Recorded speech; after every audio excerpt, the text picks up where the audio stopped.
The flight that changed everything. The airport buzzed with its usual symphony of sounds, the sharp clicks of luggage wheels against polished floors, the low hum of distant conversations, and the faint crackle of overhead announcements guiding passengers to their gates. Ava Thompson stood amidst the bustling crowd, her tall frame wrapped in a crisp, tailored suit that commanded attention without demanding it. Her dark, radiant skin glowed under the fluorescent lights, and a soft lavender scarf, a gift from her husband Marcus, was draped around her neck. She adjusted it absent-mindedly, a gesture more out of habit than necessity, as she approached the gate for her first-class flight to Aspen. Ava's demeanor was one of quiet confidence, honed over years of navigating spaces where her presence was often questioned but never unearned. She handed her boarding pass to the gate agent, a young man whose initial smile faltered when he glanced at the ticket. "First class?" he asked, his voice rising slightly at the end. "That's correct," Ava replied smoothly, her tone devoid of irritation, but firm enough to discourage further probing. The agent scanned the ticket, but his hesitation lingered like an unspoken question.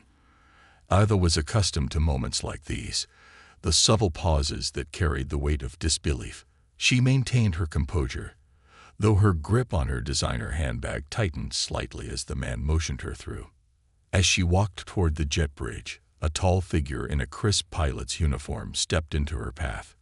Captain Mark Wilson exuded authority, his square jaw and piercing blue eyes giving him the air of someone who rarely encountered opposition. "Ma'am, can I see your ticket again?" he asked, his voice laced with a politeness that barely concealed his skepticism. Ava stopped, her dark eyes locking onto his with calm determination. "Is there an issue with my ticket, Captain?" "Not exactly," he replied, glancing at the boarding pass she handed over. "It's just unusual to see someone traveling alone in first class. I like to ensure everything is in order before takeoff." Ava's lips curled into a small, humorless smile. "I wasn't aware your job included verifying passengers' seating arrangements." The murmurs of other passengers behind her began to swell. Some exchanged glances, while others openly stared. Ava felt their eyes on her, the weight of their curiosity mingled with silent judgment. "It's a security protocol," Wilson said, his tone firmer now. "You understand, I'm sure." Ava tilted her head slightly, considering his words. "I understand the need for security, Captain. What I don't understand is why you've singled me out." The tension in the air thickened, drawing more attention. Ava remained poised, but the simmering anger beneath her calm exterior began to rise. She pulled out her phone. "If there's truly an issue, I'll contact my husband," she said. Wilson chuckled softly, the sound dripping with condescension. "By all means, call whoever you like. It won't change procedure." Ava stepped aside, dialing Marcus's number. The crowd around her grew restless, their whispers now carrying the weight of disbelief and discomfort. Within minutes, Marcus appeared, his confident stride cutting through the gathered onlookers. His presence was magnetic, his tailored suit and calm demeanor commanding respect. "Is there a problem here?" Marcus asked, his deep voice steady but laced with quiet authority. Captain Wilson straightened, a flicker of recognition flashing across his face. "I'm ensuring the safety of my passengers," he said. "Marcus Thompson," Ava's husband said, extending his hand. "CEO of this airline." The crowd gasped collectively, and the color drained from Wilson's face. Marcus's revelation hung in the air, the weight of it tilting the balance of power in an instant. "I trust my wife's ticket has been verified," Marcus continued, his tone measured but unyielding. Wilson stammered, searching for words that wouldn't come. Marcus's eyes, sharp and unwavering, bore into him. "Captain, you've embarrassed my wife," and questioned her integrity in front of a plane full of passengers. "That's unacceptable." Wilson's confidence crumbled under Marcus's gaze. "It was a misunderstanding," he mumbled. "A misunderstanding that will have consequences," Marcus said firmly. "You're relieved of duty for this flight. We'll address your conduct with the executive team."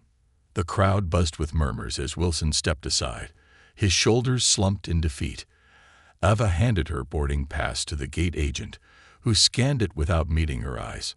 As Ava settled into her first-class seat, Marcus sat beside her, placing a comforting hand on hers. "You didn't have to come," she said softly. "I did," Marcus replied, "because you deserve better." As the plane taxied down the runway, Ava stared out the window, her reflection mingling with the fading daylight. This moment, she realized, wasn't just about her. It was about challenging the quiet biases that lingered in every corner of society. And as the plane ascended into the clouds, Ava knew one thing for certain. The fight wasn't over, but she wasn't alone. The flight's shadow. Ava sat in her first-class seat, the smooth leather cool against her back.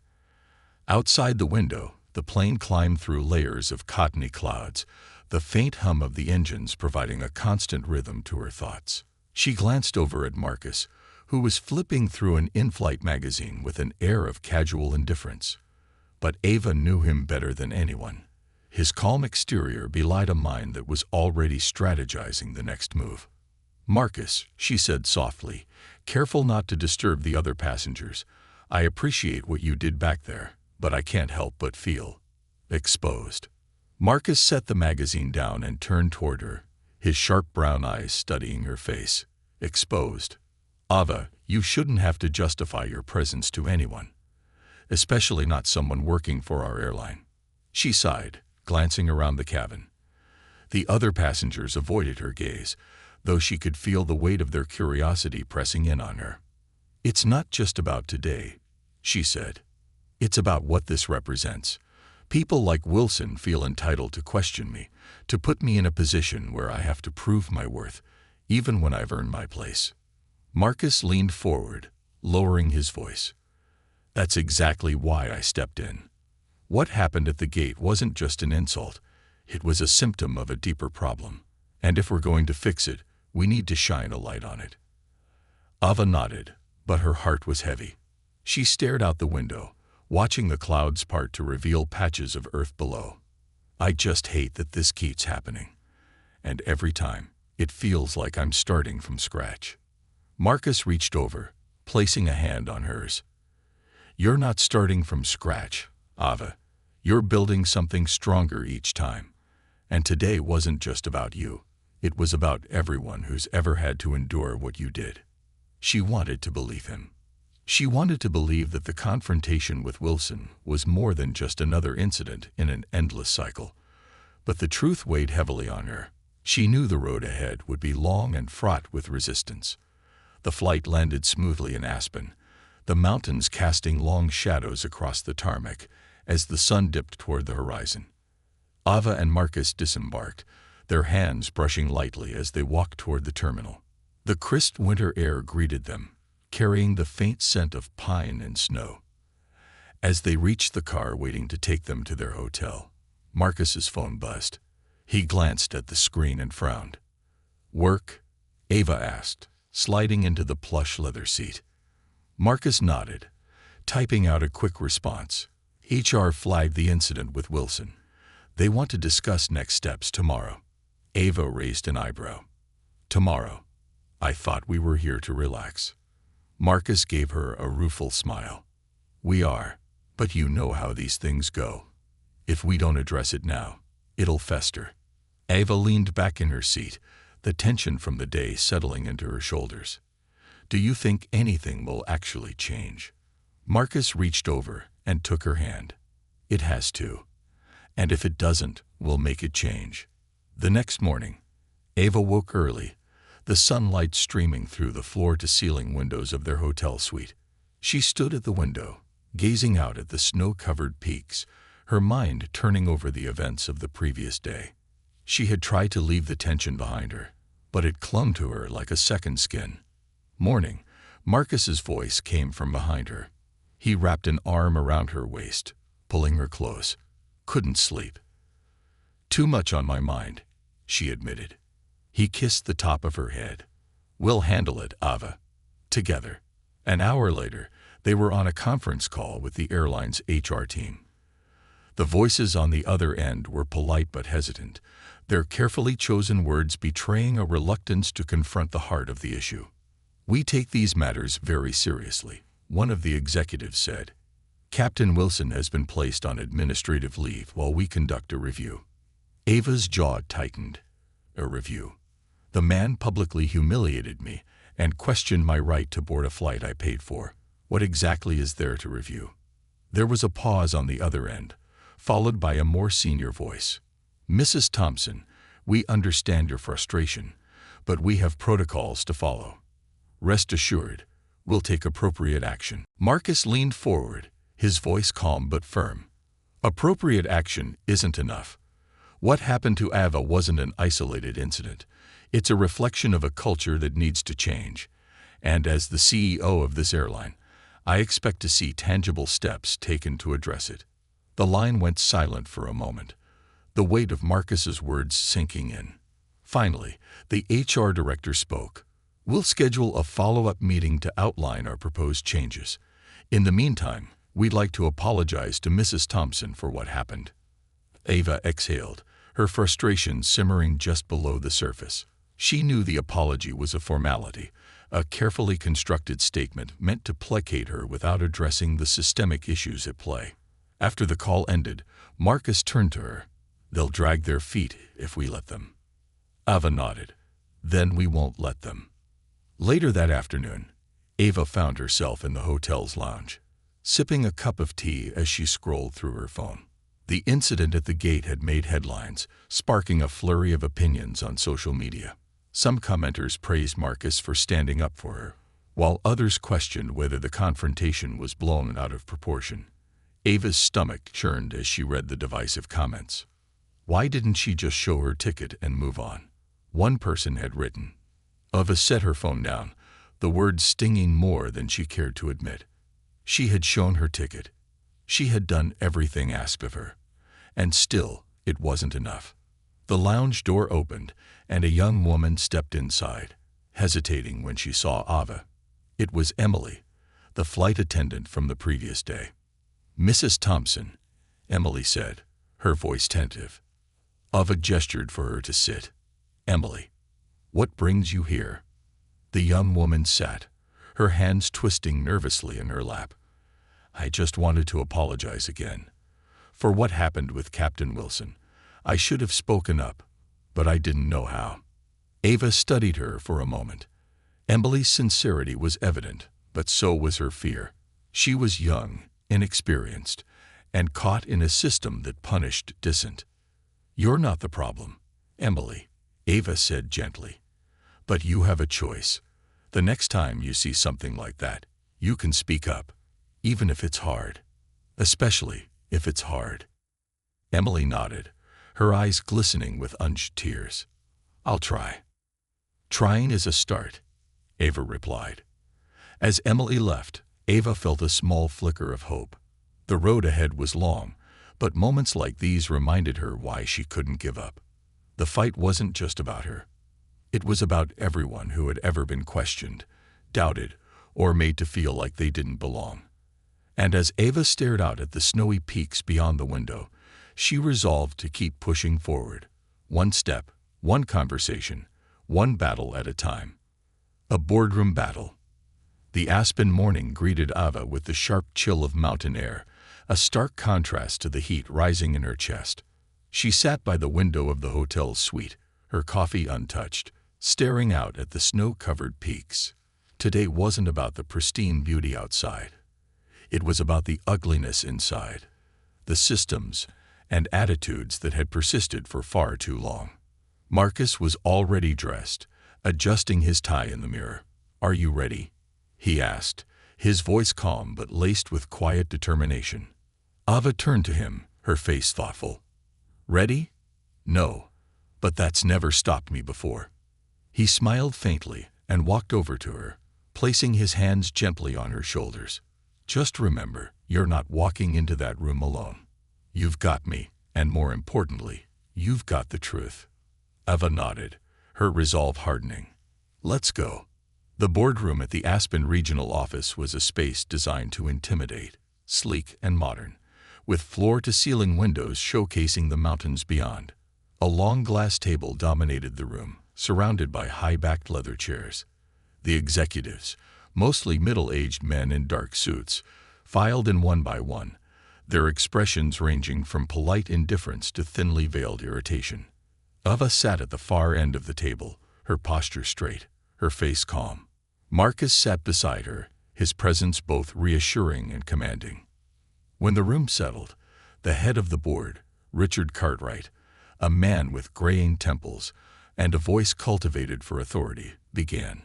"Mrs. Thompson, Mr. Thompson, thank you for joining us. I understand there was an incident involving one of our employees that requires our attention." Ava's lips pressed into a thin line. "An incident?" she repeated, her voice steady. "Is that what we're calling it?" Cartwright's brow furrowed slightly. "We acknowledge there was an issue at the gate." "It wasn't an issue," Ava interrupted, her tone sharpening. "It was an act of discrimination, plain and simple." A few of the board members exchanged uncomfortable glances, but none of them spoke. Ava leaned forward, her hands resting on the table. "This isn't just about Captain Wilson," she continued. "It's about a culture that allowed him to believe his actions were acceptable. It's about an airline that claims to value diversity while perpetuating practices that undermine it." Cartwright cleared his throat. "Mrs. Thompson, we take these allegations seriously. However, changing company culture is a complex process. It takes time." Ava's eyes narrowed. "Time isn't the issue. Willpower is. The question isn't whether this culture can change. It's whether you're willing to change it." The room fell silent, the weight of her words pressing down like a heavy stone. Marcus, sensing the tension, leaned forward. "Ava's right," he said, his voice calm but firm. "This airline is at a crossroads. We can either lead by example, or we can continue to sweep these issues under the rug and hope no one notices. But let me assure you, people are noticing." One of the younger board members, a woman named Allison Clark, nodded slightly. "I agree," she said, her voice tentative but growing stronger. "We can't pretend this was an isolated incident. If we do, we're just as complicit." Another board member, an older man with a sharp, angular face, frowned. "What exactly are you proposing?" he asked, his tone skeptical. Ava met his gaze without flinching. "Mandatory bias and diversity training for all employees, executives, pilots, and ground staff alike. The complete review of hiring and promotion practices to ensure equity at every level, and clear consequences for anyone who violates these principles." The man snorted softly. "That's a tall order. And expensive." "Do you know what's more expensive?" Marcus countered. "The lawsuits, the PR disasters, the loss of trust from customers. Change isn't optional. It's necessary." The room fell silent again, the tension thick enough to cut with a knife. Ava could see the resistance in their faces, the quiet calculations of men who had grown comfortable in their privilege. But she could also see cracks forming, small but significant signs that her words were sinking in. The meeting stretched on for hours, a tug-of-war between progress and resistance. By the time it ended, Ava felt drained, but she also felt victorious. The board had agreed to implement her proposals, though she knew their compliance was born more of necessity than conviction. As she and Marcus walked out of the building, the cold air was a welcome relief against her flushed skin. Marcus slipped his hand into hers, squeezing gently. "You were incredible in there," he said. Ava smiled faintly. "It's a start. But I know this isn't over. Change doesn't happen in one meeting." "No," Marcus agreed, "but it starts with one meeting. And you made sure they'll remember it."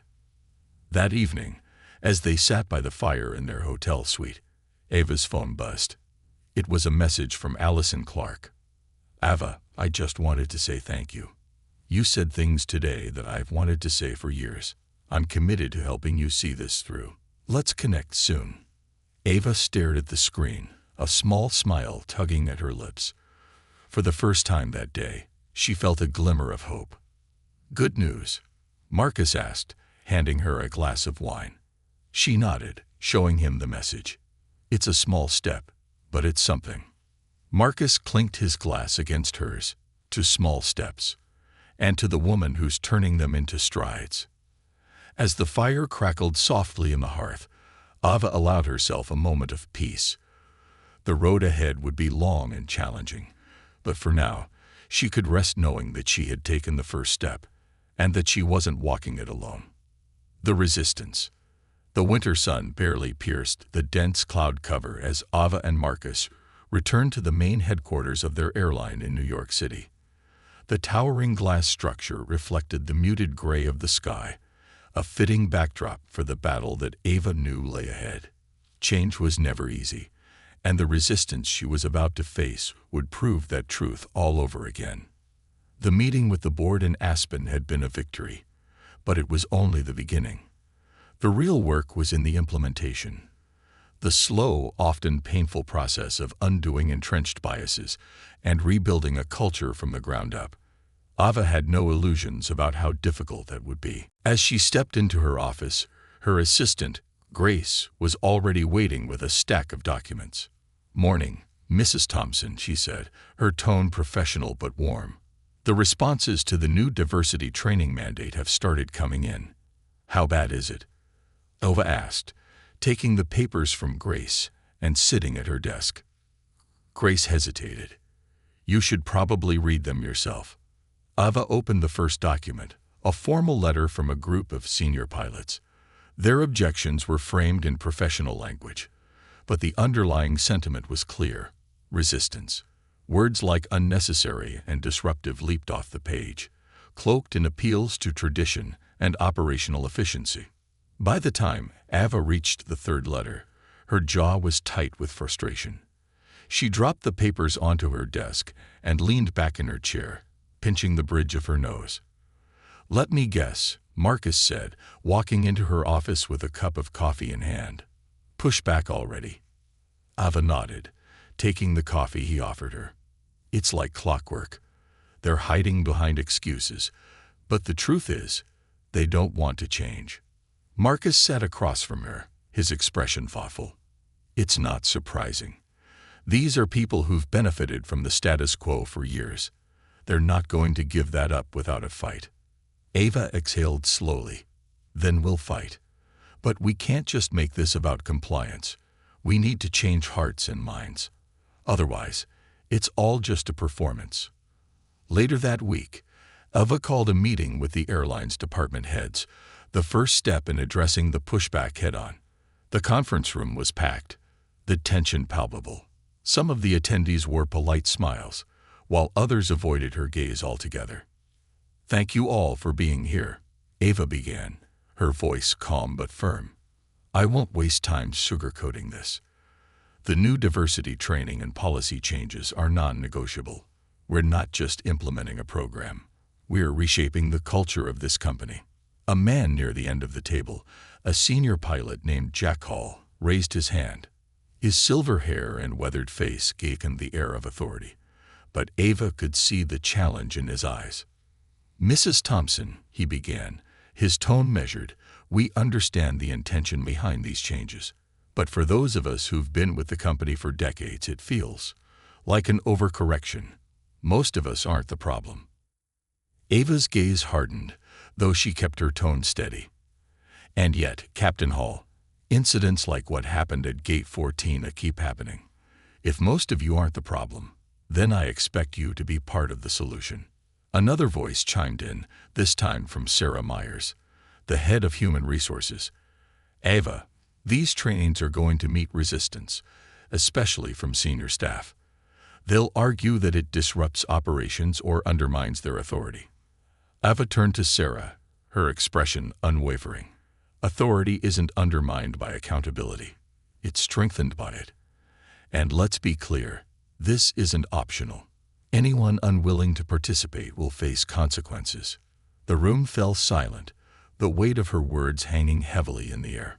The pushback wasn't limited to the boardroom.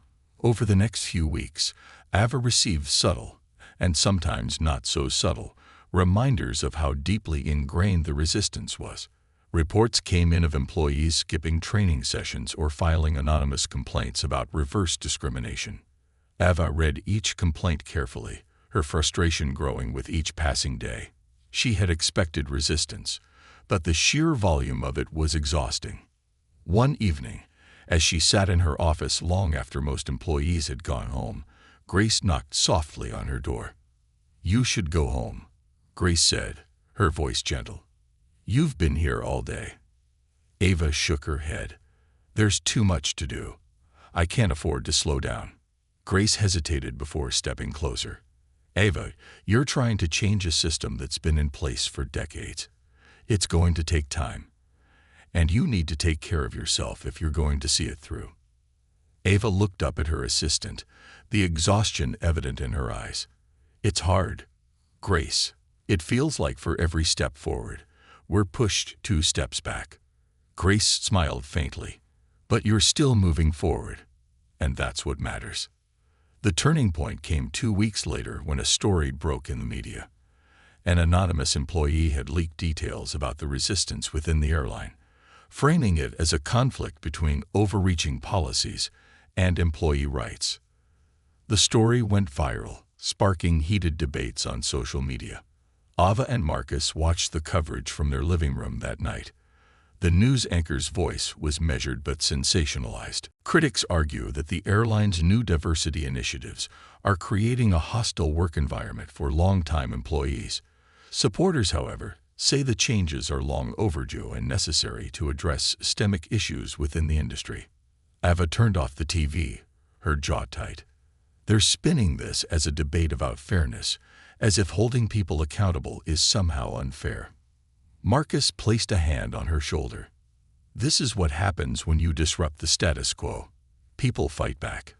But we knew that going in." She nodded, her resolve hardening. "Then we keep pushing. If they want a fight, we'll give them one." The next morning, Ava called an all-hands meeting. The room was packed, employees standing shoulder to shoulder as they waited for her to speak. She stepped up to the podium, her gaze sweeping the crowd. "I know there's been a lot of talk about the changes we're implementing. Some of you feel they're unnecessary. Others feel they're long overdue. But let me make one thing clear. This isn't about blame. It's about building a better future for all of us." Her voice grew stronger, her conviction evident in every word. "Change is never easy. It's uncomfortable, it's messy, and it's slow. But it's also necessary.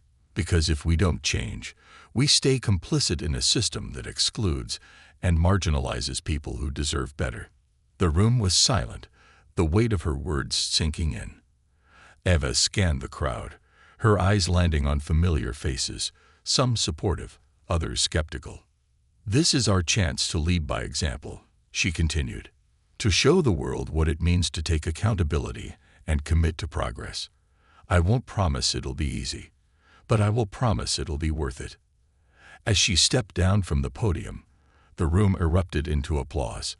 It wasn't unanimous, but it was enough to remind Ava that she wasn't alone in this fight. The resistance would continue, but so would she. One step, one battle, one victory at a time. A crack in the armor. The first step forward after weeks of resistance came unexpectedly. Ava sat at her desk, sifting through the latest batch of reports from the newly implemented diversity training sessions.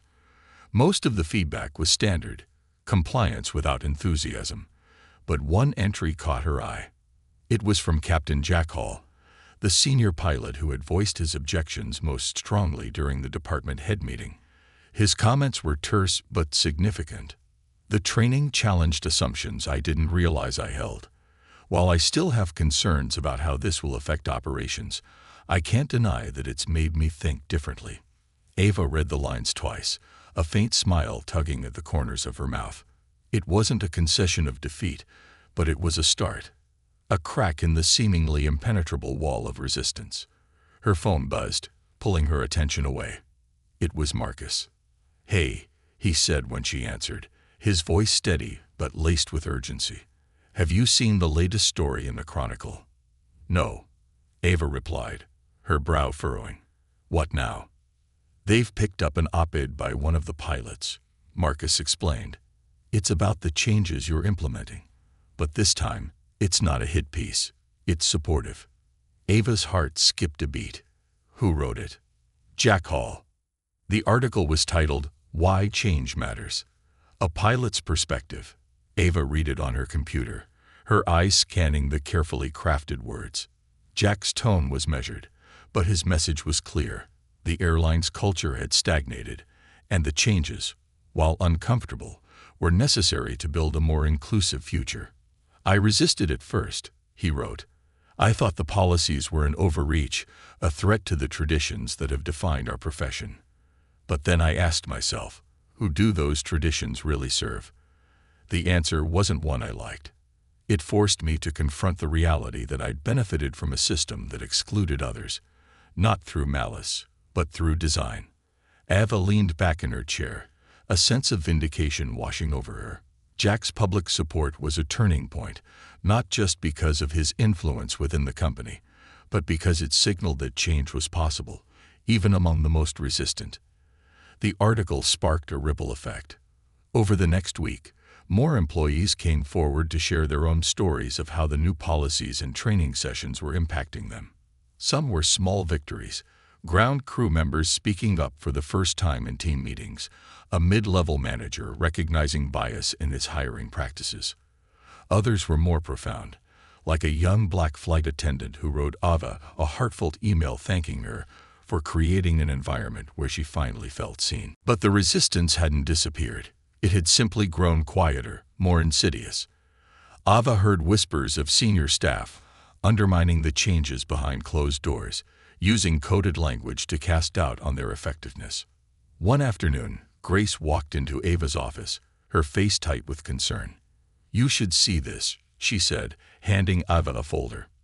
Inside was a memo circulated among senior pilots, suggesting that the new policies were creating a toxic environment and calling for a revaluation of the company's leadership. Ava felt her stomach tighten. They're trying to frame this as a leadership failure, she said, her voice calm but edged with frustration. Grace nodded. They think if they create enough noise, the board will back down. Ava closed the folder, her resolve hardening. Then it's time to make some noise of our own. The next week, Ava and Marcus hosted a town hall meeting, inviting employees from all levels of the company to share their thoughts and concerns. The event was held in a large auditorium, and the turnout exceeded expectations. Ava stood at the front of the room, the microphone in her hand. She looked out at the sea of faces, some curious, some skeptical, but all waiting to hear what she had to say. Thank you for being here, she began, her voice steady. I know this hasn't been an easy transition. Change never is. But I want to make one thing clear. These changes are not about blame or punishment. They're about growth, about creating a culture where everyone feels valued and respected. A hand went up in the middle of the room. It was Jack Hall. Ava nodded for him to speak. Mrs. Thompson, he said, his voice carrying easily across the room. I was one of the loudest voices against these changes. But after taking the training and reflecting on my own experiences, I realize now that I was wrong. This company can't thrive if it doesn't evolve. And I stand behind the work you're doing. The room erupted into applause, and Ava felt a wave of relief and gratitude. Jack's support, once vocal opposition, was now a beacon for others who might still be on the fence. As the town hall continued, more employees stood up to share their perspectives. Some raised valid concerns about how the changes were being implemented, but many expressed support and gratitude. By the end of the event, Ava felt a renewed sense of purpose. The resistance wasn't gone, but it was weakening, and for the first time, she saw a path forward that didn't feel impossibly steep. That evening, as Ava and Marcus walked through the city streets, the crisp winter air biting at their cheeks, Marcus slipped his hand into hers. You were incredible today, he said. Ava smiled faintly. It's not over, Marcus. There's still so much to do. He stopped and turned to face her, his expression serious. I know, but today was a win, and you need to let yourself feel that, even if just for a moment. Ava nodded, leaning into him as they continued their walk. The battle wasn't over, but she was more determined than ever to see it through. Change, she realized, wasn't a single moment. It was a series of moments, each one building on the last. And with every step forward, no matter how small, the cracks in the old system grew wider, letting the light shine through. The ripple effect. The spring morning brought a cautious optimism to Ava's life. Months of tireless effort had begun to yield visible results, though the scars of resistance still lingered. From her office window, she watched the city come to life. Beneath her, the steady hum of traffic mirrored the persistent undercurrent of change she had set in motion within the airline. Today was pivotal. Ava had been invited to address a major industry conference on diversity and leadership, a platform that extended far beyond the walls of her company. It was an opportunity to tell her story, to challenge the aviation industry to look inward and confront its own flaws. The grand ballroom of the conference venue was packed. Executives, pilots, ground crew managers, and even regulators filled the rows of seats, their faces a mix of curiosity and skepticism. Marcus sat in the front row, his presence a quiet but powerful reminder of the partnership that had carried them through. As Ava walked onto the stage, the audience quieted. She stood at the podium, the spotlight casting her shadow across the wall behind her. "Good morning," she began, her voice strong but warm. "I stand before you today, not just as an executive, but as someone who has faced the very barriers I'm here to address." She paused, letting the weight of her words settle over the crowd. "In the past year, my company has faced a reckoning, a confrontation with the biases and systems that have long gone unchallenged. It hasn't been easy, and the road ahead remains long. But change is never easy. It requires us to ask hard questions and face uncomfortable truths." She glanced down at her prepared notes, but decided to speak from her heart instead. "I've often been asked why I'm so persistent about this, why I don't just let things be. The answer is simple. Because letting things be means accepting that progress only comes to those it already favors. That's not progress. That's exclusion dressed as tradition." A ripple of murmurs swept through the audience, some nodding in agreement while others shifted uncomfortably in their seats. Ava continued, "In aviation, we pride ourselves on precision, on ensuring that every detail is accounted for. Yet, when it comes to our people, we've often allowed imprecision, biases, assumptions, and outdated systems to guide our decisions. It's time for that to change." Her gaze swept the room, landing on familiar faces, some supportive, others resistant. "I'm not here to lecture you," she said, her voice softening. "I'm here to invite you to join me in this journey. Because the truth is, the industry will only evolve if we evolve with it. And that starts with accountability, from the top down." The room was silent as she stepped back from the podium, her heart pounding. For a moment, she feared her message had fallen flat.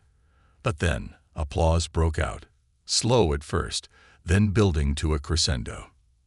After her speech, Ava was approached by a stream of attendees, some congratulating her, others challenging her ideas. One conversation stood out. A young pilot, barely out of training, introduced herself with a mix of nerves and excitement. "Mrs. Thompson," the pilot said, her voice steady but her hands trembling slightly. "I just wanted to thank you. Hearing you speak today reminded me why I chose this career. I've struggled to feel like I belong, but seeing you up there, it gives me hope." Ava smiled, placing a reassuring hand on the pilot's shoulder. "You do belong. Don't let anyone make you feel otherwise." Back at headquarters, the ripple effect of Ava's speech was already being felt. Emails poured in from employees across the company, sharing stories of how the new policies were beginning to change their experiences. One email caught Ava's attention. It was from Clara, the gate agent from that infamous day at Gate 14A. Subject: "Thank you. Dear Mrs. Thompson, I've thought about that day at the gate so many times. At first, I felt defensive, but as I went through the training sessions and reflected on my actions, I realized how wrong I was. I let my own biases cloud my judgment. And for that, I'm truly sorry. I want you to know that I'm committed to doing better, not just for myself, but for the passengers and colleagues I work with every day. Thank you for showing me that change is possible, even when it's hard. Ava closed the email, a mix of emotions swirling within her. Clara's acknowledgement wasn't just an apology. It was evidence of transformation, a reminder of why this fight mattered. The next board meeting felt different. The resistance, while not entirely gone, had softened. Executives who had once dismissed Ava's initiatives now spoke in support of them, citing tangible improvements in employee morale and customer satisfaction. I have to admit, Richard Cartwright said, his tone grudging but sincere, I didn't think these changes would stick. But the data speaks for itself. We're seeing real progress. Ava nodded but didn't allow herself to relax. Progress is good, but it's not the destination. It's just the beginning. We need to keep moving forward.